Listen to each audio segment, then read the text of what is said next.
우리는 하나님의 은혜를 아는 자들입니다. 하나님의 자비와 관용을 알고 있습니다. 그래서 우리는 그 누구보다 많은 사람들을 포용하고 받아들입니다. 성소수자들도 받아들이고 도둑질한 자, 간음한 자, 이 모든 사람들,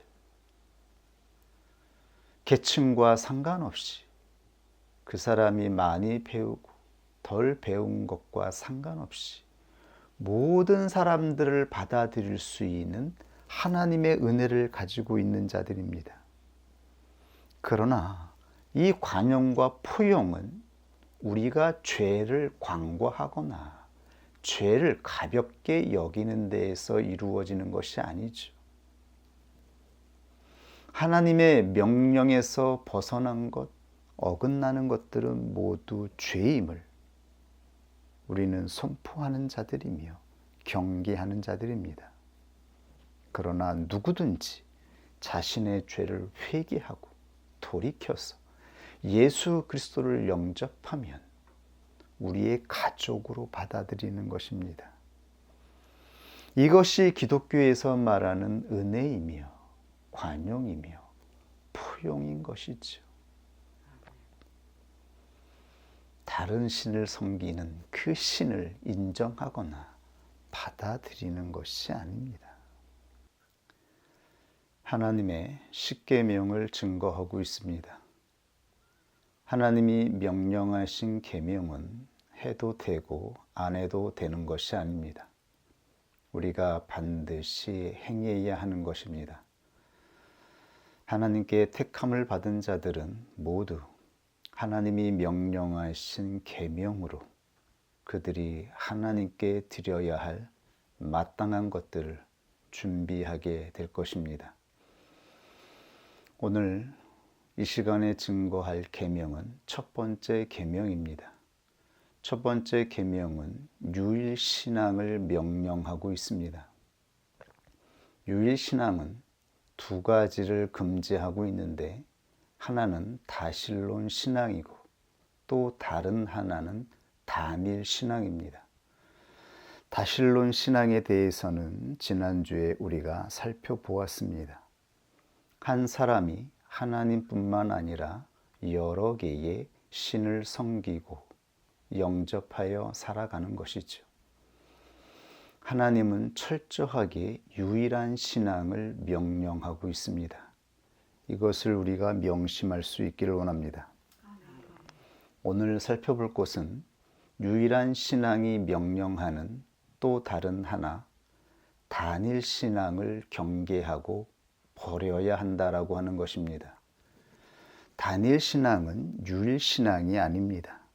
단일 신앙은 내가 믿는 신을 인정하고 영접하여 섬기는 것처럼 다른 사람이 섬기는 신도 인정하고 존중하는 것입니다.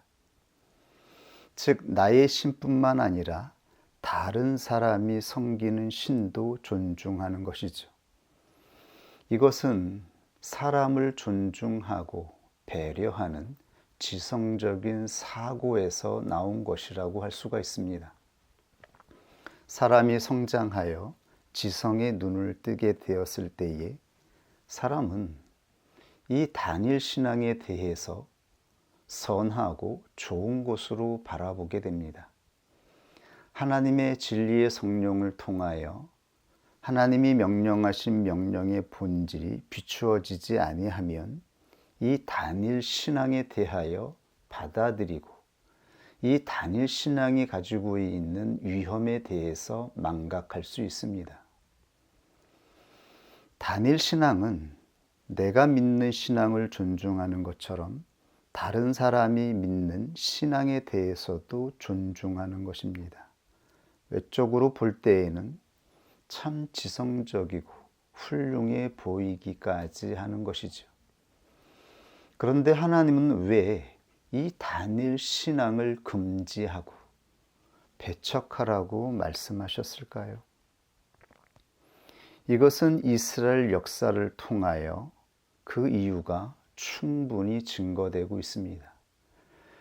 대표적인 예가 아합 왕과 이세벨에 관한 것이죠. 아합 왕은 이스라엘의 왕이었습니다. 그런데 왕들은 정치적인 이유로 이웃의 공주들과 정략적인 결혼을 하였죠. 그때에 이웃 나라의 공주들은 자기가 모시는 신을 가지고 왔습니다. 이사벨은 시돈 왕의 딸이었습니다. 공주였죠. 시돈 왕은 엣바알이라고 하여서 바알을 섬기는 제사장이기도 하였습니다. 그러므로 바알을 섬기는 특심 있는 신앙을 가지고 있던 집안에서 이세벨은 자기의 집안에서 섬기고 있던 바알 신과 아세라 신을 가지고 왔던 것이죠. 그리고 그 신앙으로 수많은 하나님의 선지자들을 죽이고 핍박하였습니다. 이때에 엘리야가 하나님께 부름을 받아서 갈멜산에서 영적인 전투를 하게 되는 것이죠. 바알 선지자 450명, 아세라 선지자 400명을 모아놓고 과연 누가 섬기는 신이 진짜 신인지 대결을 하게 됩니다. 자신이 드리는 제물 위에 불이 임하는 신이 참 신임을 나타내게 되는 것이죠. 그때에 엘리야 선지자는 이렇게 증거하였습니다. 열왕기상 18장 21절에 엘리야가 모든 백성에게 가까이 나아가 이르되 너희가 어느 때까지 두 사이에서 머뭇 하려느냐. 여호와가 만일 하나님이면 그를 쫓고 바알이 만일 하나님이면 그를 쫓을지니라 하니 백성이 한 말도 대답지 아니하는지라. 백성들은 그저 자신들이 육체적으로 풍요롭게 사는 것, 자신들의 삶을 번성케 하는 것을 원하였습니다. 그러므로 하나님의 선지자들이 핍박을 받고 죽는 것에 대해서 상관하지 않았습니다. 이세벨이 모시고 온 바알 선지자, 아세라 신은 그들에게 풍요를 약속했습니다. 번성을 약속했죠. 그러므로 이들은 문제 삼지 않았습니다. 결국 아합도 이세벨의 유혹에 넘어가 사마리아에 바알 신전을 세우고 아세라 신상을 세우기도 하였죠. 아합은 하나님을 섬기는 신앙이 있던 자입니다. 그러나 이세벨에게 충동되어 그의 나라를 다스리는 정치는 하나님의 선지자를 핍박하고 하나님을 모욕하며 이방의 신을 섬기는 그러한 나라로 부패하고 타락하게 만들었던 것입니다. 이들의 말로는 정해져 있었습니다. 이들은 처참하게 죽임을 당하게 될 것입니다. 그냥 죽임을 당하는 것이 아니라 아합 왕은 전장에서 무명의 병사의 화살을 맞아서 소리 없이 죽게 되고 그의 피는 창길이 닦는 연못가에 씻겨지고 들개들이 그 피를 핥아먹었습니다. 이세벨은 어떻게 죽었습니까? 그는 높은 창가에서 떨어뜨림을 당하여서 그의 시체는 산산이 찢겨지고 그 여인을 장사하려 하였지만 시체들을 다 찾을 수가 없었습니다. 들개들이 뜯어 먹어버렸기 때문인 것이죠. 하나님을 섬기는 이 신앙을 무시하고 하나님의 명령을 어겼을 때에 하나님의 백성들은 하나님을 잊어버리고 하나님 앞에서 말씀을 전하던 선지자들은 핍박을 받아 숨어야 했으며 죽임을 당해야 했습니다. 하나님의 나라는 하나님의 법을 잊어버리고 부패하고 타락해 갔습니다. 그때 하나님께서 한 선지자 엘리야를 통하여 이 죄악을 만 백성들 앞에 선포하게 하시고 그 결과가 있음을 선언케 하셨던 것이죠. 왜냐하면 하나님만이 살아계신 하나님이시며 이 온 세상을 주관하시는 참 하나님이심을 나타내셨기 때문입니다. 다른 신들은 신이 아니라 가짜이며 그것은 육체를 따라 사람들이 만들어낸 것입니다. 원수 마귀는 육체를 따라 욕심하고 갈망하며 욕망하는 사람들의 그 정욕을 충동하여 우상의 신들을 만들어내고 섬기게 하였지. 그리고 이적이 있는 것처럼 그 우상 신들을 통하여 복이 있는 것처럼 그렇게 현혹하였던 것입니다. 그러므로 하나님은 이스라엘 백성들에게 명령하였습니다. 그 첫 번째 계명이 바로 너는 내게 다른 신들을 있게 하지 말라라고 명령하신 것입니다. 이것이 바로 하나님의 명령이었습니다. 다른 신들은 신이 아니었기 때문입니다. 하나님은 이것을 기뻐하지 않았습니다. 그리고 이 신앙으로 인하여서 어떻게 하나님의 나라가 부패하고 타락하게 되는지, 어떻게 교회들이 타락하게 되었는지를 성경에 증거케 하신 것입니다. 오늘날에도 이 단일 신앙은 그럴싸한 모습으로 사람들의 영혼을 현혹합니다. 종교다원주의의 모습을 보십시오. 이 종교다원주의를 주장하는 목회자들은 대부분 지성이 있고 훌륭해 보이는 모습을 가지고 있습니다. 그들의 사상과 사고는 사람들이 볼 때에 포용적이고 관용적이며 인자합니다. 그러므로 수많은 사람들이 그들의 설교를 듣고 위로를 받습니다.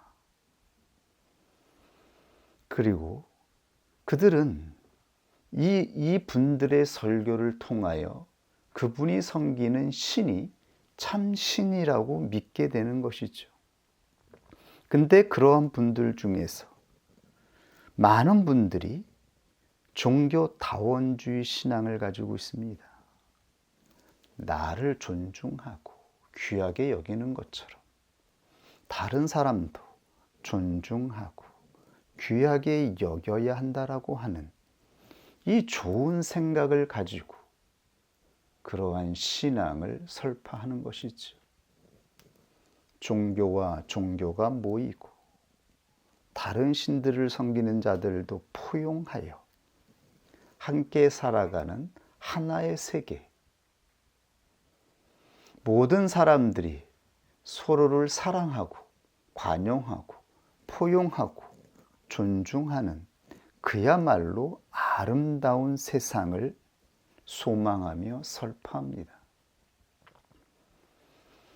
그러나 성경에는 이러한 신앙으로 사람들이 하나가 될 수 없다라고 하는 것을, 그리고 하나님의 나라가 강성해지는 것이 아님을 말씀하신 것입니다.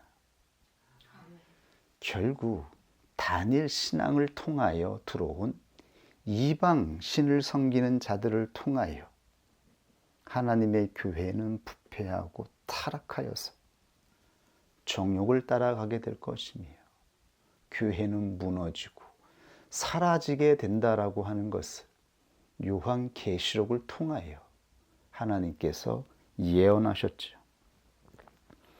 그러므로 계시록 2장 20절에 그러나 내게 책망할 일이 있노라. 자칭 선지자라 하는 여자 이세벨을 내가 용납함이니 그가 내 종들을 꾀어 횡음하게 하고 우상의 제물을 먹게 하는도다. 결국 이세벨을 받아들인 자, 이세벨의 유혹에 넘어간 교회들이 어떻게 부패되었는지를 성경에서 증거하고 있습니다. 초대교회에 그 신실했던 교회들이 이방신을 섬기는 신들을 받아들였을 때에 교회들은 육체를 따라 부패하였습니다. 행음하고 간음하였으며 육체를 따라 즐기고 육체의 욕망을 따라 살아가는 것을 용납하게 된 것이죠. 그리고 그 육체를 따라 죄가 역사하여서 더 이상 교회는 하나님을 섬기는 교회가 될 수가 없었습니다. 하나님의 성령이 떠났기 때문입니다. 육체를 따라 모든 것이 심판을 받아야 하는 결과에 이르게 된 것입니다. 그러므로 우리는 하나님이 왜 첫 번째 계명으로 유일신앙을 명령하셨는지를 알아야 하는 것이죠. 다니엘 신앙이 겉으로 보이기에는 좋아 보이고 훌륭해 보이나 그 본질을 알아야 하는 것입니다.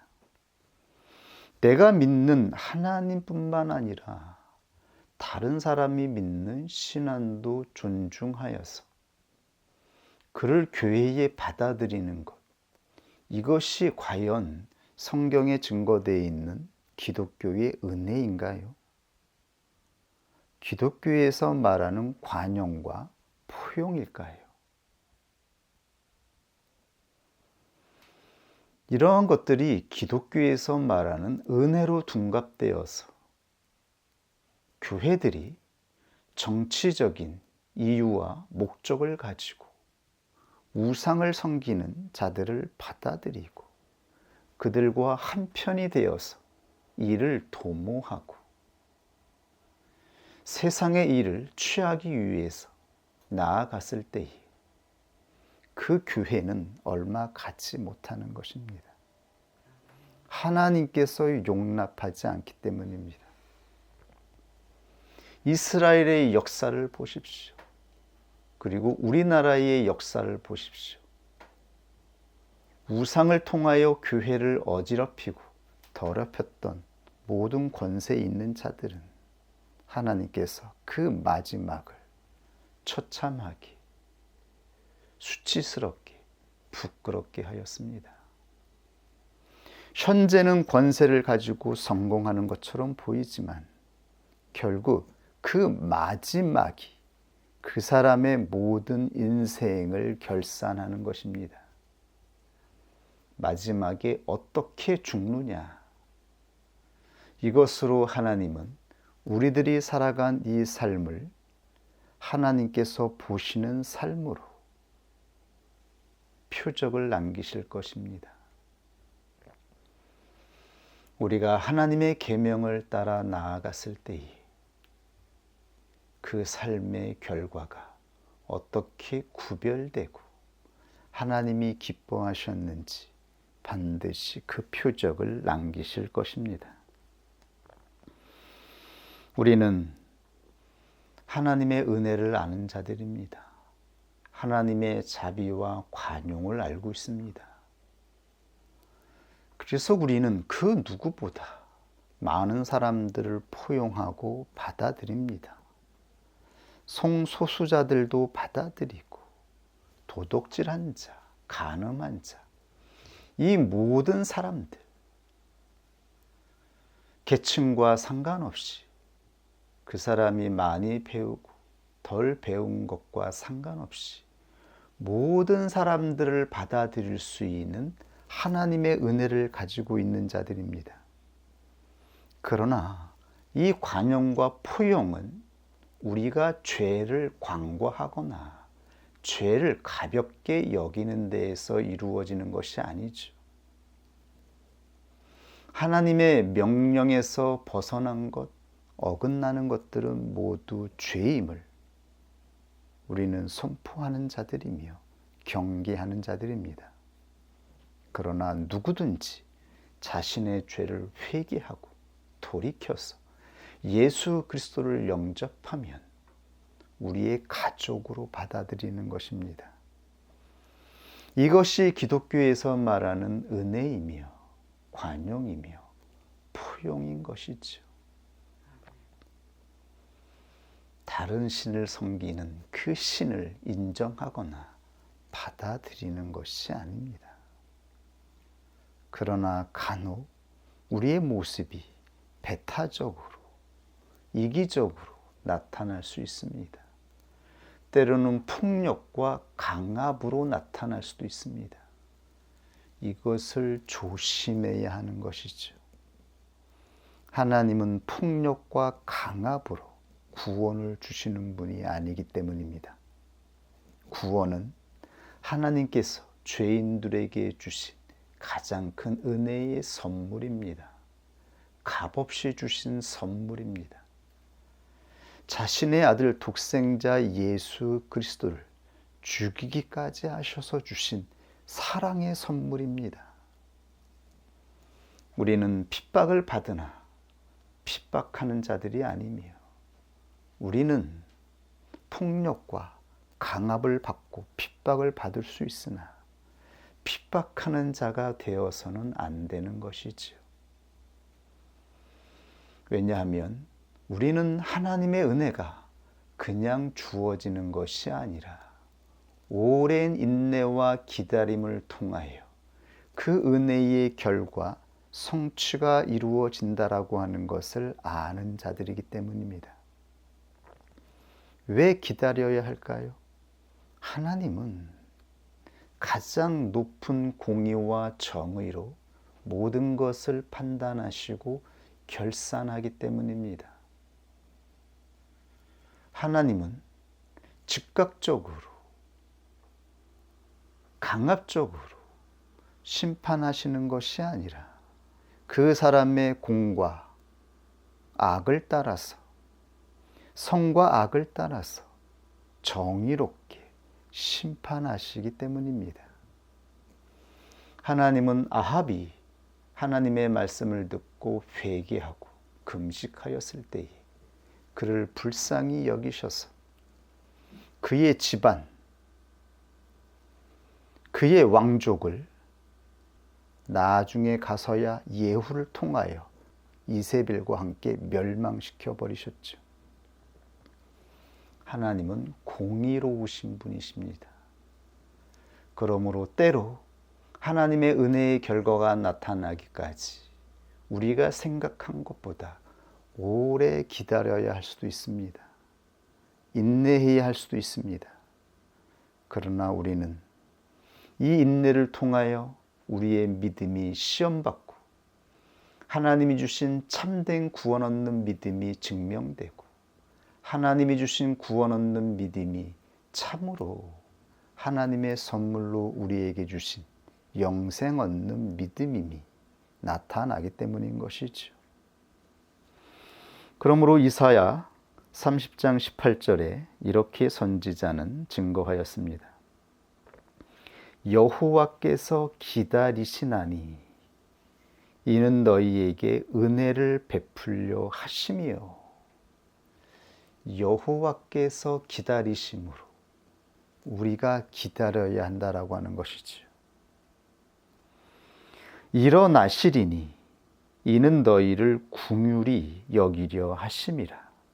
대저 여호와는 정의의 하나님이심이라. 그를 기다리는 자마다 복이 있도다. 우리는 기다리시게 하는 하나님, 그리고 마침내 이 기다림을 통하여 하나님의 정의가 은혜와 함께 성취되는 것을 보게 되는 자들입니다. 하나님은 이렇게 성경에 수많은 믿음의 사람들에게 하나님이 어떠한 하나님인지를 나타냈습니다. 얼마나 많이 기다려서 하나님이 약속하신 약속을 받았는지. 야곱은 그의 평생에 고난과 인내의 삶을 살았지만 그의 마지막 때에 가장 희망이 없을 것만 같았던 그때에 요셉을 일으키시고 요셉을 통하여 야곱의 신앙을 나타내시고 하나님이 약속하신 그 약속이 신실한 것임을 나타내었습니다. 얼마나 많은 시간 동안 인내하고 기다렸는지 모릅니다.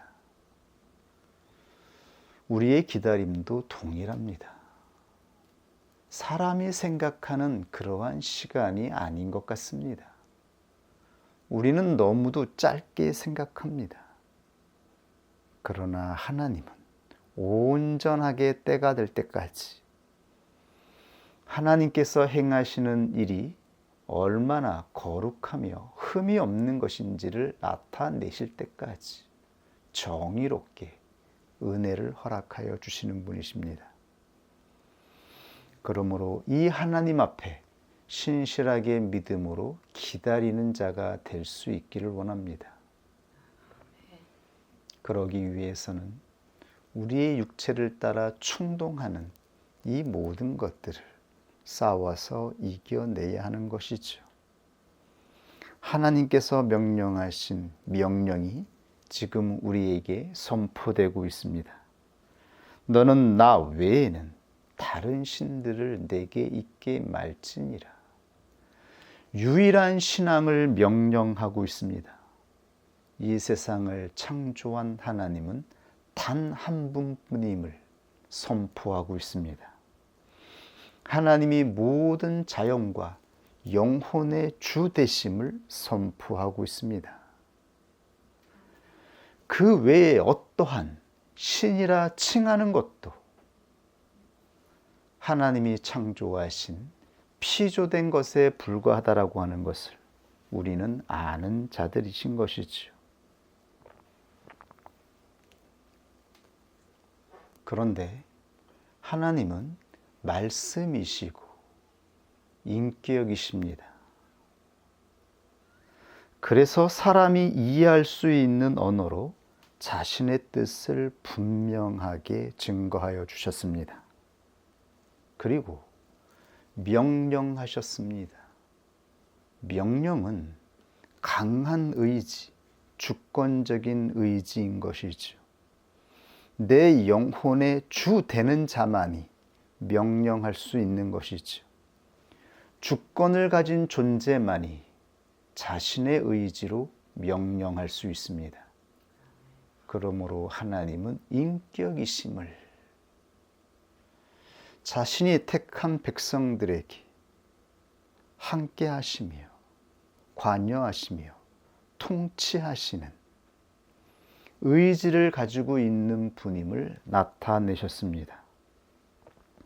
그러므로 사람은 창조주 하나님의 뜻을 따라 창조되었다라고 하는 것을 알아야 합니다.